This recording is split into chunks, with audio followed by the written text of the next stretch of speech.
Welcome, everyone, to 5 Questions with LeRoy Butler. You got what you were doing? This is yeah, I did have to think about who I was with again. I thought we was friends. That's why I like Bob I was McCann like, better 5 anyway. Questions with Clay Matthews. See, I mean, see? With Brian Williams. And these people think we like you like me. I'm calling Mike Davis today. Oh, well, it's a good thing we can laugh, because I'm not sure the Packers were laughing too much after that game on Sunday. Well, if you look at it, Tom, they were playing with house money because you're already in the playoffs. Mm-hmm. So you got a desperate team, Minnesota, that had to get into the playoffs. That's not an excuse, though, because going into the game, you knew Adrian Peterson. But the one thing you did not know, that you were going to tackle this bad. Mm-hmm. And we're going to talk about a lot of that in X's and O's. But I don't want people to think we're picking on Tramon Williams. But it just seemed like every particular play he was in on one of the explosive plays, that'll run over 15 or 20 yards, and we'll talk about that later. And it wasn't always tackling. I think No, one not thing that always needs to tackling. be identified is that, it's being in the right place, it's leverage, Yes. Forcing your guy to where your help is, right? Yeah. And I think you remember a long time ago when we stopped Barry Sanders and we held him to negative yards. We bought into the fact in our meetings when we were drawing it up. I remember Fred Sherman was talking about it. He said, don't go into this particular game thinking of being optimistic about getting turnovers, or just think about being in the right spot and making a secure tackle, and we'll do well against this guy. Otherwise, he's going to put 250 on us and we're going to lose. So we all bought into the fact we had to tackle a certain way. Right. And we all had to buy into the defense that we were playing. So I think a lot of that got kind of out of hand sometimes. You can't gamble when you're playing a guy like Adrian Peterson. And you also can't gamble when you're playing a real conservative quarterback like Christian Ponder. Yeah. Well, you guys had given up 188 yards to Barry Sanders at yeah. Lambeau Field about a month before that game. And I do remember Fritz, a couple things that Fritz said, and I think they probably pertain to now, which is one was, don't lunge, wait and make sure you've got your shot and then take it, right? Then take it, yeah. And that kind of applies with Adrian Peterson. Don't, get all excited and try to make the play all by yourself, right? Yeah, if you're in the A gap, stay in the A gap. He'll probably be coming back. So if you're in the B gap, stay in the B gap. But all of this is contingent on B.J. Raji. And at times he played great.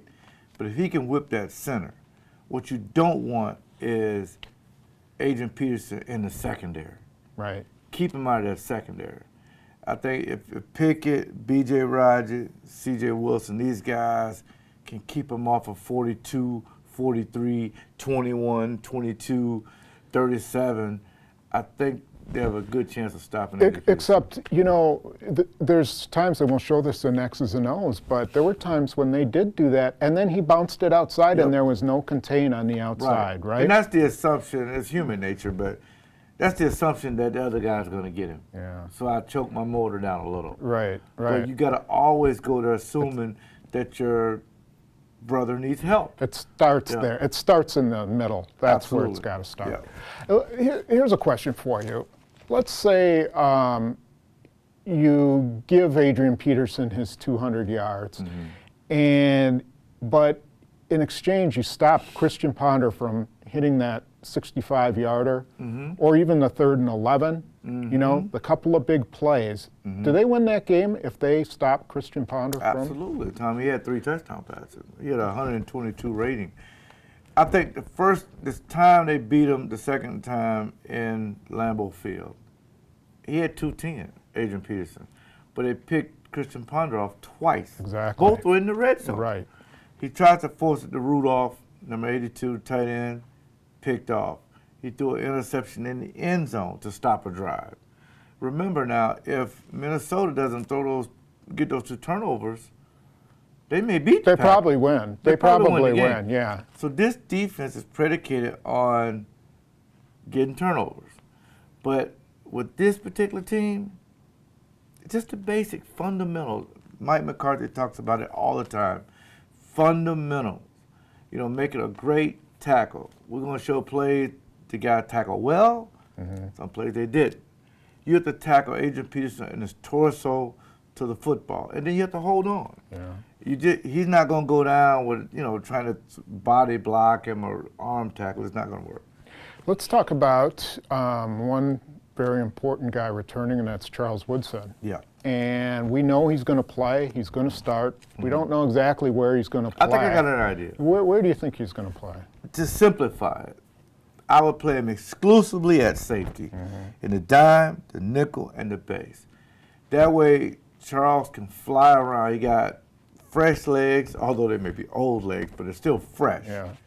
I want to keep 29 as my nickel, because if, for some reason, Christian Ponder throws the ball, he's one of the best in zones. Not man, but in zone. Now you keep the structure of your defense together, the integrity of it. Now, M.D. Jennings will go to the bench, but he also would be the first guy off the bench if you want to expand your defense. So for Charles Woodson, you have to simplify for him, because at this particular juncture, you don't need anybody out there don't know what they're doing or taking chances. So in all those defenses they have, he would just be the exclusive safety. I would still blitz 42 at the middle, and 21 would be my deep middle safety. That's what I would do. But if the Packers want to go back to the old way, then 29 goes to the bench. You're taking out your top interceptor off the field. Well, they also have the option of playing, and they have done this before. I remember they did it in Philadelphia when they wanted to spy Michael Vick, which was to just use him in a roaming kind of a way. Woodson as a safety, but maybe they drop the cornerback, to kind of cover the deep area, and he stays up if it's a running play or something like that. They got the option to do something like that. Yeah, Don Capers have ways to get all of the guys on the field. It's just that you're going to lose a lineman or lose a linebacker or something, but for the most part, I think they'll get it all worked out. One way they can definitely win this game, or definitely take Adrian Peterson out of the game, is to score. I mean, and to score early. Yes. And, this will be the first time that they've had their top four receivers, Randall Cobb, Greg Jennings, Jordy Nelson, and James Jones, together healthy since the opener. Now, they had them a couple of games after that, right. And it makes me wonder, how do they incorporate those guys, and can you just roll the ball out and they'll be that good, after having not played together for so long? Well, based on what Greg Jennings' sister said, they should get Jennings the ball. But here's the problem with that, and that was just a little dumb joke by me, but because we've moved on past that. The slot area is very key. You see what Randall Cobb doesn't play, 85 is in the slot. So you can see 8 catches, 120 yards, a couple touchdowns. Let's go back, 2010. Jim Michael Finley is out. Playing Pittsburgh, play a lot of cover two. Right. They put 85 in the slot, killed Pittsburgh. Right. So now if for some reason they want to match up, you got 87 outside, you got 89 outside. They can throw 87, 89 stops, curls, in routes all day long. They're going to wear 35 out. They're going to wear 24 out for Minnesota. And to boot, Antoine Winfield, who may play with a broken hand, so he can't jam the receivers. If I'm McCarthy, I put 4 wides, 3 wides, and Jermichael Finley, look for matchups. And next thing you know, then I'll bring in DeJuan Harris, run the ball 5 or 6 straight times, get him out of there.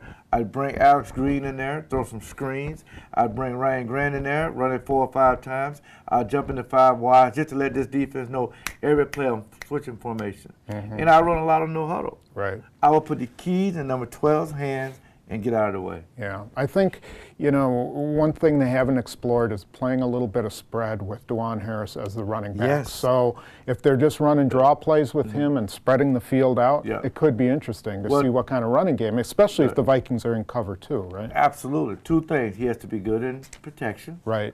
And he has to be good catching the ball. Because most times they drop everybody, you just drop it off to him on the screen or like a little check down. Right. And he has shown that if you drop it to him, he can get open in space and, do some damage. Yeah. He has to keep his feet alive, slips a lot. Right. So, but with that being said, the turf will be in great, the turf is not a problem. It used to be when we played. Yeah. But now the turf is not a problem. I look for the Green Bay Packers to win 34-17. Okay, and we would be, remiss if we didn't say that all that can only happen if the offensive line is playing pretty well. So. Yes, and I think Dedrick Smith brings an element to that line that Saturday didn't have, athletic ability. Yeah, I think that makes it better. Okay. Well, thanks for joining us, and definitely stay tuned for X's and O's because we are going to break down Adrian Peterson every which way you can. Only we can do that. Thank you to SyndicsMarket.com for being my loyal sponsor, and again, thank you to the Salvation Army doing the most good, and WJ Kuhn in Oak Creek for being a great sponsor. And you can follow me on Twitter at Leap36. And matter of fact, we're giving away Packer tickets if you go on there. So thank you very much.